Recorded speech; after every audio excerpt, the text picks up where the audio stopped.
Thank you, friends. But shalom, greetings to you all. Condolences go out to Donna and Richard, both of whom lost their mothers the other day. The loss of anyone we love, we are close to, we share life with, can have devastating effects as the fabric of our souls ends up torn and tattered. May their souls rest at peace beneath the wings of God in the Garden of Eden. It is a time that signals healing. Let us send out healing energy to all who need it, and who among us does not benefit from goodwill and from healing energy. Misha Berech Avoteinu Makor HaBracha Limotenu. May the source of strength who blessed the ones before us help us find the courage to make our lives a blessing, the renewal of body, the renewal of spirit, and let us say, Amen. Friends, let us all have our spirits renewed. Now, on another note, it was great to hear from my old friend Task. He is truly one of the great Jewish scholars of our times. He carries the weight and the wisdom of the ages in what he says and thinks. A soul who has lived many great lifetimes of learning, of teaching, of sharing. Wonderful to hear from you, Task. One of that select group you think about, but do not always see or speak to. But when you do, it's like picking up a conversation you were in the midst of. And your suggestions for books was brilliant. I do not see you enough, my friend, but you are never far from my thoughts. A special thanks go to Ellen for that fabulous article she sent, dealing with what was termed predicate theology, a move by Reconstructionist founder Rabbi Mordechai Kaplan and the conservative and Reconstructionist trained Rabbi Harold Schulweis to move God as a subject to the concept of God or godliness in the emphasis of qualities. Now, it's also something that appeals greatly to the atheistic Jewish community, of which the Society for Humanistic Judaism is the main participant. And this philosophy allows more people to maintain more of the culture and spirit of religion without the revolving or necessary belief in God as a being. Now, in some ways, it actually satisfies Maimonides' concept of God, since the Guide to the Perplexed emphasized God being one, meaning there are no parts. God is simply perfect unity and a part of everything, and therefore, there's no being or thing. It's just a part of everything. Now, if you get a chance, friends, you should read Rabbi Schulweis's book, Evil and the Morality of Good, and you'll understand the move towards not God is just, but that justice is godly. Not God is compassionate, but compassionate is godly. It's about the characteristics, not the being. For those who have trouble, and don't accept the being, but want to accept the traits. Now, I personally do not have a dilemma in that. I can believe in God the being, the creator, as well as the characteristics of God and what makes things godly. They are not mutually exclusive. I also do not have to wrestle with the question of moral dilemmas of why the things that happen. If God were so great, so nice, so wonderful, so compassionate, which is what caused some of this thought process to begin with. Now, we spent thousands of years anthropomorphizing a deity who disappeared a long time ago when he or she realized what they created, but promised not to destroy it. Go back to Genesis 6:5, and the Lord saw that the evil of man was great in the earth, and every imagination of his heart was only evil all the time. And the Lord regretted that he had made man upon the earth, and he became grieved in his heart. Then, go to Deuteronomy 32:20 at the end of the book. And he said, I will hide my face from them. I will see what their end will be, for they are a generation of changes. They're not recognizable as my children whom I have reared. God said he would hide his face from us, and he has kept to his word. Yes, we may have driven God to turn his or her face from mankind several thousand years ago, but I think we hold to the belief deep inside that the traits of godliness still exist within us, and maybe, just maybe, we can alter the inclination of our hearts to do evil. And if that is as close to deity as you can get, that is great. Thank you again for sending that article. It's fantastic. And of course, this is a big birthday week. Whether you're from the Great White North or Yankee Doodle Dandy, happy birthday, Canada. Happy birthday, USA. Each of the great friends is celebrating its birth as a nation this week.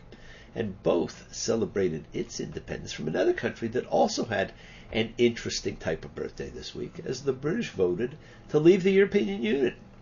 The world continues, a country that has been independent and unique since Roman times, that from the beginning of this recent economic association refused to share a currency or actually even open its borders with Europe.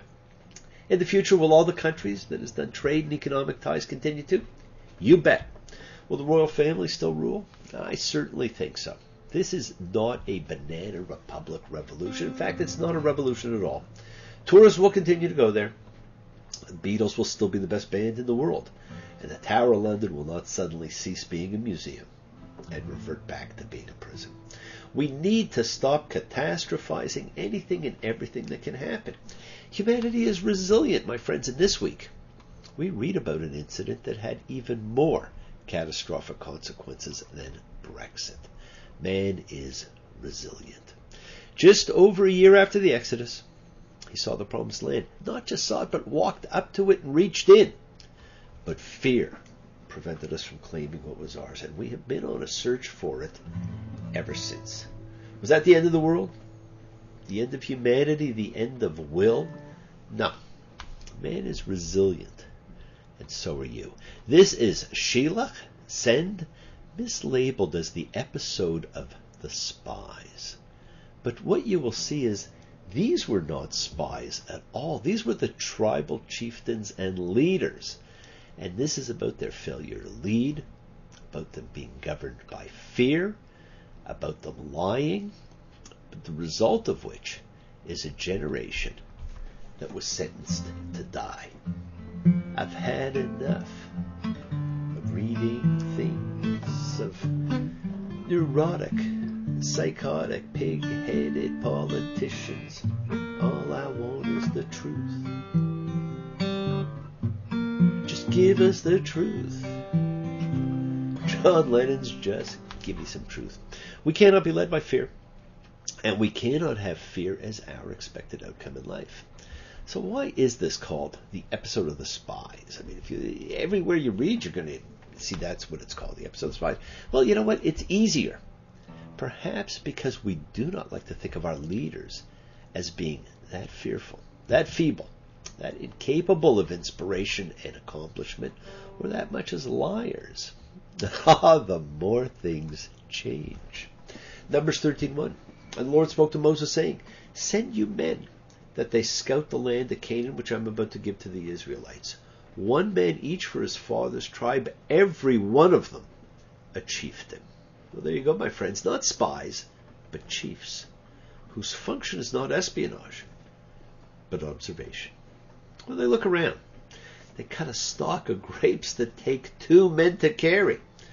And they came back from scouting the land at the end of 40 days. Well, hey, there's that formulaic biblical number again. They report that it truly is a land flowing with milk and honey. But the people are mighty and are the offspring of the giants, the legendary man-god hybrids first mentioned in Genesis 6, of whom Goliath might have been the last of, but that's a different topic. The land through which we pass to scout is a land that consumes those who dwell in it, and all the people whom we saw in it are men of huge measure. And there did we see the Nephilim, sons of the giant from the Nephilim. And we were in our own eyes like grasshoppers, and so we were in their eyes. Well, Caleb says they can and should enter the promised land, but the others say we cannot go up against the people, for they are stronger than we. They are the people's leaders. That is why their negativity when they return is so devastating. It's not just a disappointing bit of intelligence. It's a failure to lead and a failure to encourage. Friends, have you ever fought a battle you were not guaranteed you would win? Have you ever overcome the odds against you and triumphed? I bet you all have.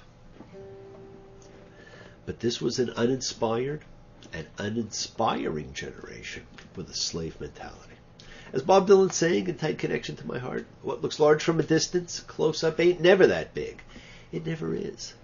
The narrative then returns to the grumbling, mumbling, complaining, which will be the identifier of the wilderness generation.